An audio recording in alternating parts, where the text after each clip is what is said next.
సింగరేణిలో 51% వాటా ఉన్నటువంటి రాష్ట్ర ప్రభుత్వం కానీ 49% వాటా ఉన్నటువంటి కేంద్ర ప్రభుత్వం కానీ ఇక్కడ కాంగ్రెస్ పార్టీ అధికారంలోకి వచ్చినాక ఈ 3 సంవత్సరాల పాలనలో సింగరేణి సంస్థను పూర్తిగా నిర్వీర్యం చేసేటటువంటి ప్రయత్నం పెద్ద ఎత్తున చేస్తూ ఉన్నాయి. అది కేంద్ర ప్రభుత్వమైనా రాష్ట్ర ప్రభుత్వమైనా. గతంలో కేసీఆర్ గారి నాయకత్వంలో సింగరేణిని లాభాల బాట పట్టించినటువంటి చరిత్ర బీఆర్ఎస్ పార్టీది. ఆనాడు తెలంగాణ ఉద్యమంలో ఢిల్లీ పాలకులను వణికించినటువంటి గొప్ప ఉద్యమాన్ని చేసి మా తెలంగాణ మాకు కావాలి, మా జీవితాలు మాకు ముఖ్యం కాదని చెప్పి సింగరేణి కార్మికులు తెలంగాణలోని ఇతర వర్గాలకు ఆదర్శంగా ఆనాడు పోరాటంలో పెద్ద ఎత్తున పాల్గొన్నారు. కాబట్టి కేసీఆర్ గారి ప్రభుత్వం వచ్చిన తర్వాత సింగరేణి పైన ప్రత్యేకమైనటువంటి దృష్టి పెట్టి 2014 నుంచి 23 వరకు అనేక రకాలైనటువంటి సంక్షేమ కార్యక్రమాలు ఆనాడు చేసినాం. కార్మికులకు తెలంగాణ స్పెషల్ ఇంక్రిమెంట్ ఇవ్వడం అయితేనేమి, చంద్రబాబు నాయుడు ముఖ్యమంత్రి ఉన్నప్పుడు కాంగ్రెస్ ప్రభుత్వాలు ఉన్నప్పుడు పోగొట్టినటువంటి కారుణ్య నియామకాలు, డిపెండెంట్ ఎంప్లాయ్మెంట్ను, మెడికల్ బోర్డును పునరుద్ధరించి అవి తీసుకొచ్చి 16,500 మందికి ఉద్యోగాలు ఇవ్వడం అయితేనేమి, అదేవిధంగా కార్మికులకు వారి తల్లిదండ్రులకు సూపర్ స్పెషాలిటీ హాస్పిటల్లో వైద్యం అయితేనేమి, సింగరేణి ప్రాంతంలో మెడికల్ కాలేజ్ ఏర్పాటు అయితేనేమి, అంతేకాకుండా సింగరేణి ప్రాంతంలో బెల్లంపల్లి నుంచి మొదలుకొని సత్తుపల్లి దాకా ఎవరైతే ఖాళీ స్థలాల్లో సింగరేణి ప్రాంతంలో ఇల్లు కట్టుకున్నారో రిటైర్డ్ కార్మికులు కానీ కాంట్రాక్ట్ కార్మికులు కానీ అక్కడ పేద ప్రజలు కానీ జీవో 76 కింద వేలాది కుటుంబాలకు పట్టాలు ఇచ్చినటువంటి చరిత్ర ఆనాడు కేసీఆర్ గారిది.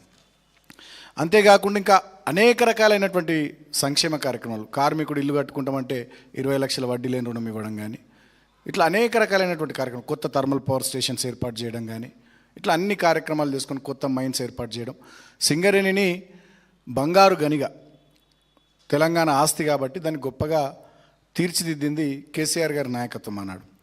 ఆ సందర్భంలో అప్పుడు కేంద్రంలో ఉన్నటువంటి ప్రభుత్వం, నేను అప్పుడు ఎంపీగా ఉన్న పెద్దపల్లి నుంచి ఆ ప్రాంతం నుంచి 2015లో MMDR యాక్ట్ అమెండ్మెంట్ తీసుకొచ్చినప్పుడు ఈ మైన్స్ని దేశవ్యాప్తంగా వేలం వేయాలి అనేటటువంటి ఆలోచన చేసినప్పుడు ఆనాడు లోక్సభలో చర్చ వస్తే మేము దాన్ని నిరసిస్తూ వాకౌట్ చేసినాం. ఆనాడు వినోద్ కుమార్ అన్న కానీ మేము కానీ అందరం కూడా ఎంపీలము లోక్సభలో వాకౌట్ చేసినాం. ఏం చెప్పినాం మేము అన్నాడు, సింగరేణి సబ్జెక్టే చెప్పినాం. సింగరేణి తెలంగాణకు కొంగు బంగారం, మా సింగరేణి ప్రాంతంలో ఉన్నటువంటి బొగ్గు బావులన్నింటినీ కూడా వితౌట్ ఆక్షన్ నామినేషన్ పద్ధతిలో సింగరేణి సంస్థకు అప్పచెప్పాలి. ఇది పబ్లిక్ సెక్టర్ యూనిట్ కాబట్టి ఆక్షన్ పెట్టడానికి వీల్లేదని చెప్పి, వేలం వేయడానికి వీల్లేదు సింగరేణి మైన్స్ అని చెప్పి ఆనాడు మేము లోక్సభలో గొడవ చేసినాం, వాకౌట్ చేసినాం. అంతేకాకుండా రాజ్యసభలో అప్పటి మా పార్టీ నాయకుడు రాజ్యసభ ఎంపీగా ఉన్నటువంటి కేశవరావు గారు ఆ బిల్లు మీద నిరసనను వ్యక్తం చేస్తూ దీన్ని సెలెక్ట్ కమిటీకి తిప్పి పంపించాలని చెప్పి డిమాండ్ చేసిండు, ఇదే సింగరేణి సబ్జెక్టుకు సంబంధించి. ఎందుకంటే మా సింగరేణి నష్టపోతుంది, మీరు వేలం పాట పెడితే ఎవడెవడో వస్తాడు, అది కరెక్ట్ కాదు. ప్రభుత్వ రంగ సంస్థ అయినటువంటి సింగరేణి దక్షిణ భారతదేశంలో కర్ణాటకకు కానీ, ఆంధ్రప్రదేశ్కి కానీ, తెలంగాణకు కానీ, తమిళనాడుకు కానీ, ఇతర అనేక రాష్ట్రాలకు బొగ్గును సరఫరా చేసేటటువంటి పెద్ద ఆర్గనైజేషన్ కాబట్టి లక్షలాది కుటుంబాలు దీని మీద ఆధారపడి ఉన్నాయి. కాబట్టి ఈ సంస్థలోని బొగ్గు బావుల్ని ప్రైవేట్ పరం చేయొద్దు, ప్రైవేట్ వాళ్ళకి ఇవ్వద్దు, సంస్థకే ఇవ్వాలని చెప్పి ఆనాడు ఆ బిల్లును నిరసిస్తూ సెలెక్ట్ కమిటీకి పంపేయాలని కూడా రాజ్యసభలో అప్పటి మా నాయకుడు కేశవరావు గారు మాట్లాడారు. అంటే ఈ విషయం నేను ఎందుకు చెప్తా ఉన్నా అంటే, సింగరేణికి సంబంధించి కేసీఆర్ గారి స్టాండ్ కానీ బీఆర్ఎస్ పార్టీ స్టాండ్ కానీ మొదటి నుంచి చాలా క్లియర్గా సింగరేణికి పక్షపాతిగా బీఆర్ఎస్ పార్టీ కేసీఆర్ గారి నాయకత్వం మొదటి నుంచి వ్యవహరించింది. అంతెందుకు మా మాటను పెడచెవిన పెట్టి ఆనాడు కేంద్ర ప్రభుత్వం మొండిగా కొన్ని బొగ్గు బావుల్ని ఆక్షన్లో పెట్టింది, వేలానికి పెడితే JBROC కానీ, శ్రావణపల్లి కానీ, కోయగూడెం కానీ, KK6 ఇవన్నీ వేలానికి పెడితే ఆనాడు కేసీఆర్ గారు 2021 బహుశా సబ్జెక్టు టు కరెక్షన్ డిసెంబర్ నెల అనుకుంటా ప్రధానమంత్రి గారికి లేఖ రాసిర్రు.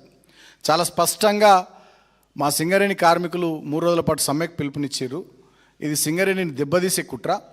గుజరాత్లో ఎట్లయితే lignite mines Gujarat mineral development కార్పొరేషన్కి ఇస్తున్నారో వేలం వేయకుండా, సింగరేణి ప్రాంతంలో కూడా సింగరేణి బొగ్గు బావుల్ని వేలం వేయకుండా మీ MMDR యాక్ట్ ప్రకారమే, దాని ప్రకారం చూసుకున్నా కూడా నామినేషన్ పద్ధతులు ఇచ్చుకోవచ్చు అని ఏదైతే పెట్టిరో మీరు, దాని ప్రకారం సింగరేణికి ఇవ్వండి అని చెప్పి ఆనాడు ప్రధానమంత్రి గారికి 2021 సంవత్సరంలో కేసీఆర్ గారు లేఖ రాశారు.